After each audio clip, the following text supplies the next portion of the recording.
and slower than it seems like they ought to. But today was a historic day for a million different reasons. And let's try to make some sense of it together. I want to start tonight with some of what we saw today, with the way I think today went in what was just this sprawling, gut-wrenching, emotional hearing. After we talk about sort of what I think happened today, we're going to talk a little bit about what's going to happen because of this hearing today, where this is all likely to go. But in terms of what happened today, this is all out of chronological order because I'm just trying to make the most sense of it. But I think when you talk about the impact of what happened today, even without us knowing what this is going to do to the Kavanaugh confirmation, I think you have to start with this. Nobody has ever been confirmed to the federal judiciary in the United States after anything even close to this happened in the U.S. Senate while that nominee was being assessed for the job. My family and my name have been totally and permanently destroyed by vicious and false additional accusations. You have replaced advice and consent with search and destroy.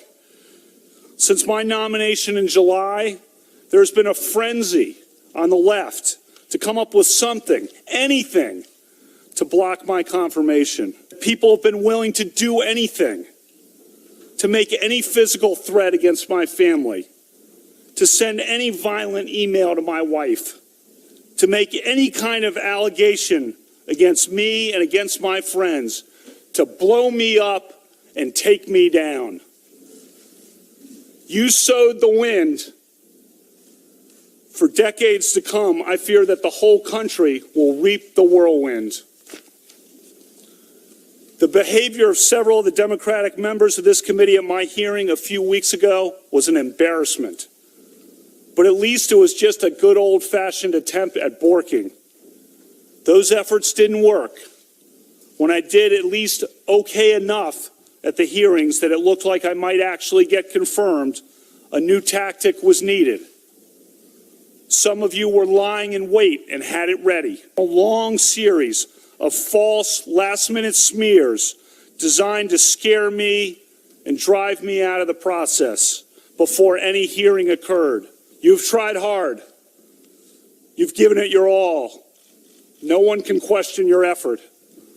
But your coordinated and well-funded effort to destroy my good name and destroy my family will not drive me out. This whole 2-week effort has been a calculated and orchestrated political hit, fueled with apparent pent-up anger about President Trump and the 2016 election, fear that has been unfairly stoked about my judicial record, revenge on behalf of the Clintons. Revenge on behalf of the Supreme Court nominee Brett Kavanaugh isn't on the Supreme Court at this point, but he is already a federal appeals court judge. A federal appeals court judge behaving that way, speaking that way in any setting, let alone in the Senate, yelling like this at U.S. senators. Aside from everything else that happened today, this is just unheard of for a sitting jurist. If you're very confident of your position, and you appear to be, why aren't you also asking the FBI to investigate these claims? Senator, I'll do whatever the committee wants. I wanted a hearing the day after the allegation came up. I wanted to be here that day. Instead, 10 days passed where all this nonsense is coming out. You know, that I'm in gangs, I'm on boats in Rhode Island, I'm in Colorado, you know, I'm cited all over the place. And these things are printed and run breathlessly by cable news. You know, I wanted a hearing the next day. My family's been destroyed by this, Senator. Destroyed. And whoever wants, you know, whatever the committee decides, you know, I'm all in immediately. I'm all in immediately. No. I'm here. I wanted to be here. I wanted to be here the next day. It's an outrage that I was not allowed to come and immediately defend my name and say, I didn't do this and give you all this evidence. I'm not even in D.C. on the weekends in the summer of 1982. This happened on a weekday? Well, is it when I'm not at a Blair high school for a summer league game? I'm not at Tobin's house working out? I'm not at a movie with Suzanne? You know, I wanted to be here right away. We hear from the witnesses, but the FBI isn't interviewing them and isn't giving us any facts. So all we have... You're interviewing me. You're interviewing me. You're doing it, Senator. What you're saying, if I understand it, is that the allegations by Dr. Ford, Ms. Ramirez, and Ms. Swetnick are wrong. Yeah, that is emphatically what I'm saying. Emphatically. The Swetnick thing is a joke. That is a farce. Would you like to say more about it? No. Okay. That's it. Thank you, Mr. Chairman. Ms. Mitchell. Dr. Ford has described you as being intoxicated at a party. Judge Kavanaugh seemed to be sort of unable to control himself for some of his hearing this afternoon. And you heard the start of the questioning there that came after that interaction with Dianne Feinstein, where he's really screaming at Senator Feinstein and she's not really getting in her questions, and he's interrupting and he's sort of running off on tangents that we don't really know where they're going. And he then seemed to get mixed up or sort of stuck answering questions specifically about drinking. And it was hard to tell watching this part of the hearing, watching him talking about drinking during the hearing, if Judge Kavanaugh was finding those particular questions just too difficult to answer, or if they weren't necessarily hard questions, but he was just finding it too hard to contain himself, finding it so difficult to contain his emotions that he just couldn't get his answers out. I drank beer with my friends. Almost everyone did. Sometimes I had too many beers. Sometimes others did. I liked beer. I still like beer. We drank beer, my friends and I, the boys and girls. Yes, we drank beer. I liked beer. Still like beer. We drank beer. We liked beer. Did it relate to alcohol? I like You beer. haven't answered that. I like beer. I don't know if you do. Okay. Do you like beer, Senator, or not? What do you like to drink? Next one is Senator, what do you like to Judge. drink? What do you consider to be too many beers? I don't know. You know, whatever the chart says on your blood alcohol chart. So drinking came up repeatedly today for a couple of reasons. Number one, because Dr. Christine Blasey Ford's claim that she was sexually assaulted by Brett Kavanaugh when he was 17 is an allegation that she says happened while Kavanaugh, in her words, was stumbling drunk. So that's one reason why drinking has come up around this confirmation. The other reason drinking came up repeatedly today, at this hearing in particular, is because since this sexual assault allegation against him has surfaced, Judge Kavanaugh has claimed in testimony that has been included in the congressional record and it was therefore subjected to pain of perjury, he has claimed that he has never once in his entire life drunk to excess, to the point where he couldn't remember something that happened while he was drunk. And that has become a source of controversy in his confirmation because it has been contested by Kavanaugh's friends from the time period in question. They say he was known as a heavy drinker, and that's not the end of the world, but if he's lying about that, there's a question of why he's lying about that. The issue of drinking also led to some of the most baffled, disjointed, even strange responses from Brett Kavanaugh today, including him not answering questions from Senator Amy Klobuchar, and him sort of culminating that exchange with a series of aggressive questions to her where he appeared to be insinuating that she had a drinking problem. Most people have done some drinking in high school and college, and many people even struggle with alcoholism and binge drinking. My own dad struggled with alcoholism most of his life, and he got in trouble for it, and there were consequences. He is still in AA at age 90, and he's sober.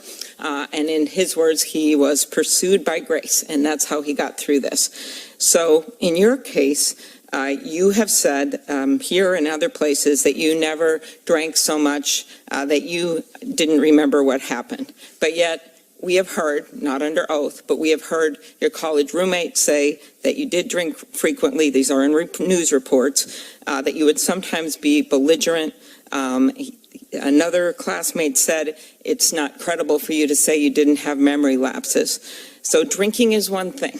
I actually don't think that's the second quote's correct. Okay, drinking is one thing, but the concern is about truthfulness. And in your written testimony, you said sometimes you had too many drinks. Was there ever a time when you drank so much that you couldn't remember what happened or part of what happened the night before? No, I remember what happened, and I think you've probably had beers, Senator, and so you're saying there's never been a case where you drank so much that you didn't remember what happened the night before or part of what happened? you're asking about, blackout. I don't know. Have you? Could you answer the question, Judge? That's not happened. Is that your answer? Yeah, and I'm curious if you have. I have no drinking problem, Judge. Yeah, nor do I. Okay, thank you. Judge Kavanaugh actually came back from a break after that moment and apologized for what he had said there to Senator Klobuchar. It's not clear to me why he said it and why he was going there. We'll talk with Senator Klobuchar about that in just a few minutes. If Brett Kavanaugh ends up on the Supreme Court, or if he doesn't and he just goes back to the D.C. Circuit Court of Appeals, not just this sexual assault allegation levied against him during his confirmation process by Christine Blasey Ford, but also this side of Brett Kavanaugh that he showed today in the hearing room.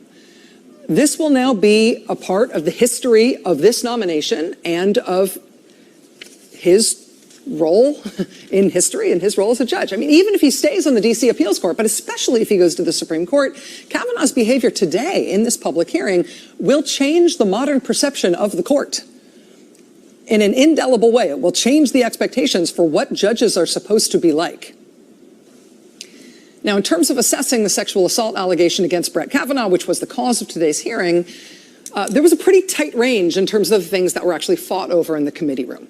One of them that was fought over and over again, and it's still unanswered, is the question of why Republicans and the White House and Judge Kavanaugh now are so insistent that the FBI must not be allowed to reopen their background investigation of Judge Kavanaugh to gather evidence and gather witness statements about these allegations against him that have arisen during the course of his nomination.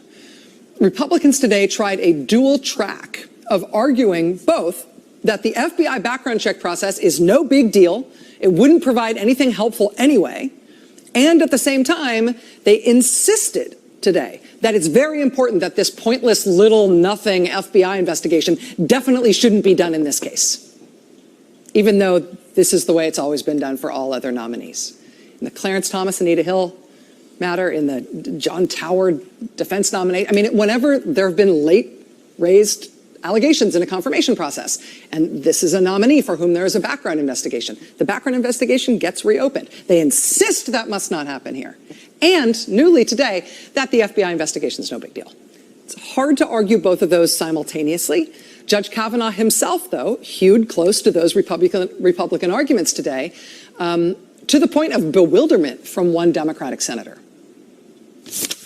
I'm sure that the chairman at that point will understand that that is a reasonable request to finally put to rest these charges if they are false or to prove them if they are not.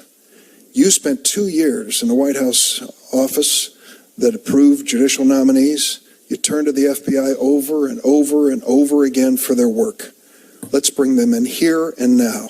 Turn to Don McGahn and tell him it's time to get this done. An FBI investigation is the only way to answer some of these questions. Stop the clock.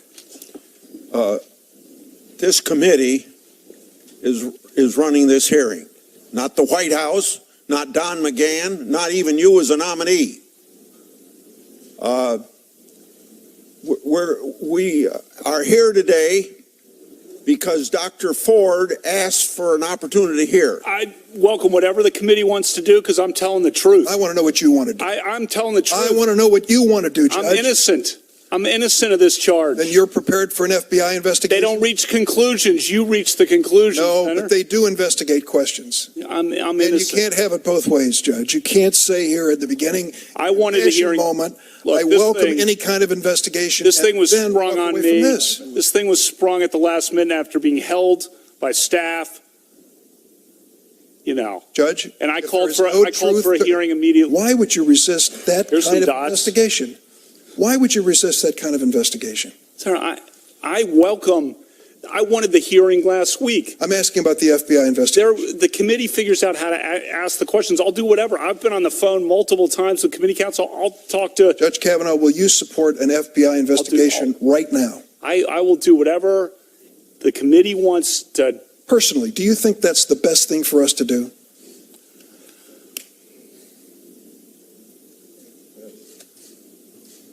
You want to answer? Look, Senator, I've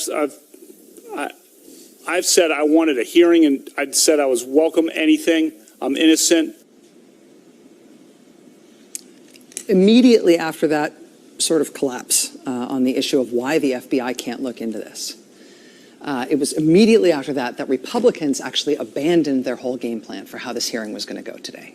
You'll remember, if you saw anything in the morning session with Dr. Christine Blasey Ford, Republicans sat silently through the entire morning. They ceded all of their time to ask questions to a sex crimes prosecutor they had flown in for this occasion from Arizona. In the afternoon session, Democratic Senator Mazie Hirono actually clarified at the outset with the Republican chairman that, again, like the morning, they would all cede all of their time in the afternoon to that same prosecutor rather than saying anything themselves to Judge Kavanaugh. Chairman Grassley confirmed that was the plan for the afternoon as well. But after what just happened there with Dick Durbin, after Kavanaugh fell apart under questioning about why there can't be an investigation of these claims against him, Republicans threw that plan out the window, and Republican Senator Lindsey Graham claimed back his time that he had supposedly already given to the professional prosecutor, and he gave a big yelling speech about how this was a disaster, a terrible disaster, and Republican senators must vote for Brett Kavanaugh. You've got nothing to apologize for. When you see Sotomayor and Kagan, tell them that Lindsey said hello, because I voted for them. I would never do to them what you've done to this guy. This is the most unethical sham since I've been in politics. To my Republican colleagues, if you vote no, you're legitimizing the most despicable thing I have seen in my time in politics. You want this seat? I hope you never get it. I hope you're on the Supreme Court. That's exactly where you should be. So they break format completely. Republican senators have not spoken all day long. They're having this professional prosecutor doing it instead. But Senator Graham claims time. He's already given up his time. He's granted time from somewhere. And Senator Graham has them change what they're doing. And after that, from Senator Graham, this female prosecutor was hired by the Republican side to do all of their questioning of both witnesses today. She never spoke again. So they used the prosecutor today to ask all of their questions of the alleged victim in this sexual assault case. But they gave up after a couple of minutes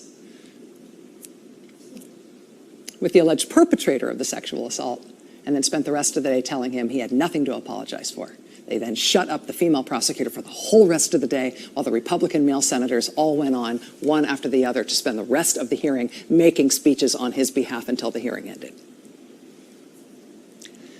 So that was the point. That was the moment at which the Republicans seemed to think that things were going so badly for this nomination, they needed to pull the fire alarm. They needed to do something, and they did. And so the whole rest of the hearing was angry war cry speeches from male Republican senators, interspersed with short stints of Democrats asking Judge Kavanaugh questions and him not answering. And I am sure Republicans liked the feeling of how it ended much more than the way it began. But they head home tonight, or we're told they head into a big Republican senators meeting tonight, with some new big problems when it comes to this nominee. Number one, there is a brand new temperament issue with Judge Kavanaugh that had not previously been an issue for him. Him yelling about how this is all revenge on behalf of the Clintons, right? That was him letting the mask slip a little bit about the kind of partisan warrior he was for his whole adult career before getting onto the bench. It's part of why it took them years to confirm him to the bench in the first place, more than 10 years ago. It's why his initial nomination from the George W. Bush administration was so controversial. That element of his resume and his temperament and his partisan nature, that has largely been absent from this debate over his Supreme Court nomination before now. But now that issue will very much be live. And it will be controversial for him for as long as he's a judge. even if he only goes back to his old judgeship and he doesn't